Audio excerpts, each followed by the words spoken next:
Aplix, tontonannya anak kedokteran.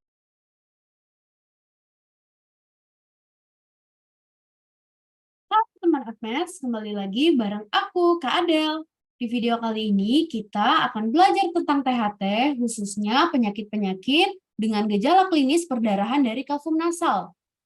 Adapun beberapa learning outcomes kita kali ini yaitu teman Agnes mampu mengetahui definisi, gejala, diagnosis, dan tata laksana dari epistaksis, angiofibroma nasofaring juvenil, polip nasi, dan benda asing di hidung. Nah, topik bahasan utama kita hari ini adalah perdarahan dari kafum nasal yang terbagi lagi menjadi epistaksis, angiofibroma nasofaring juvenil, polip nasi, dan benda asing di hidung. Kita mulai dari epistaksis dulu. Epistaksis itu adalah perdarahan dari hidung alias mimisan. Ini diakibatkan karena pecahnya pembuluh darah anterior, bisa juga karena perdarahan di posterior. Nah, ini dibedakan berdasarkan letak di mana perdarahan berasal. Kalau anterior, dia sumbernya dari arteri ethmoidalis anterior atau plexus Kisselbach.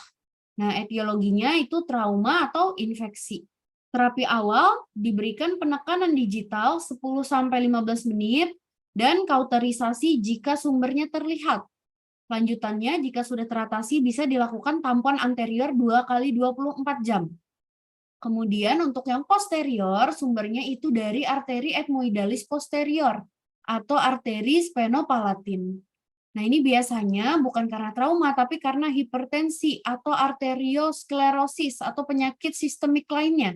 Terapinya bisa diberikan tampon belok atau tampon posterior selama 2-3 hari. Oke, kita lanjut ke angiofibroma nasofaring juvenil. Nah, ini adalah tumor jinak dari pembuluh darah di nasofaring. Biasanya secara histologik dia tampak jinak, tapi klinisnya seolah-olah tampak ganas. Nah, ini dapat terjadi destruksi tulang dan meluas ke jaringan sekitar.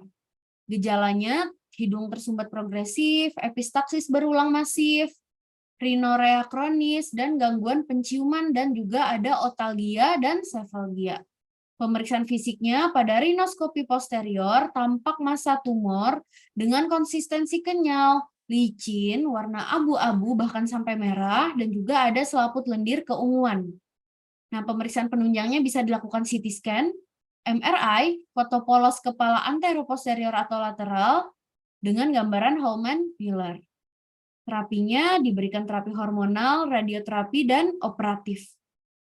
Lanjut ke topik bahasan polip nasi atau polip hidung adalah massa lunak yang mengandung cairan di dalam rongga hidung.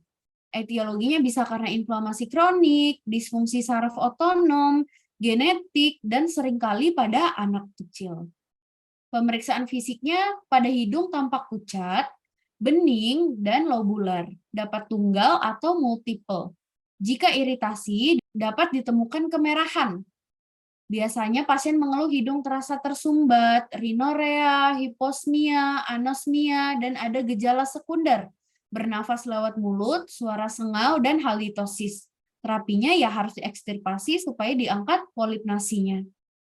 Terakhir, topik bahasan kita adalah benda asing di hidung atau korpal nasi. Jenis benda asingnya bisa hidup atau organik, bisa juga mati atau anorganik. Nah, kalau yang hidup itu seperti lintah, lalat, larva.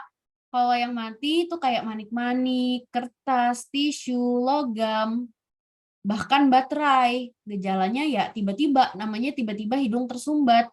Unilateral karena tergantung dari tempat sumbatan. Hiposmia atau anosmia, dan kalau dibiarkan 2-3 hari setelahnya akan keluar sekret mukoid, bahkan mukopurulen yang berbau biasanya. Nah, kalau organik, dia ada yang bergerak di dalam rongga hidung atau riwayat kemasukan benda asing.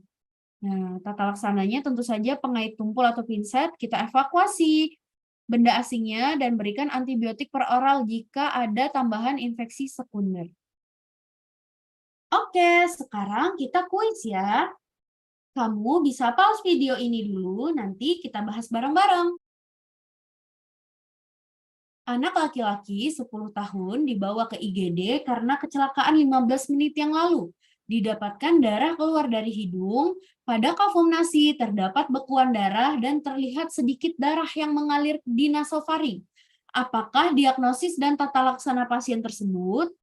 Jawabannya adalah A. Epistaksis anterior, diberikan terapi tampon anterior selama 2 hari. Oke, materi kita sudah selesai. Kita lanjutkan di video berikutnya ya. Sampai jumpa teman Apmeds. Bye-bye. Aplix, tontonannya anak kedokteran.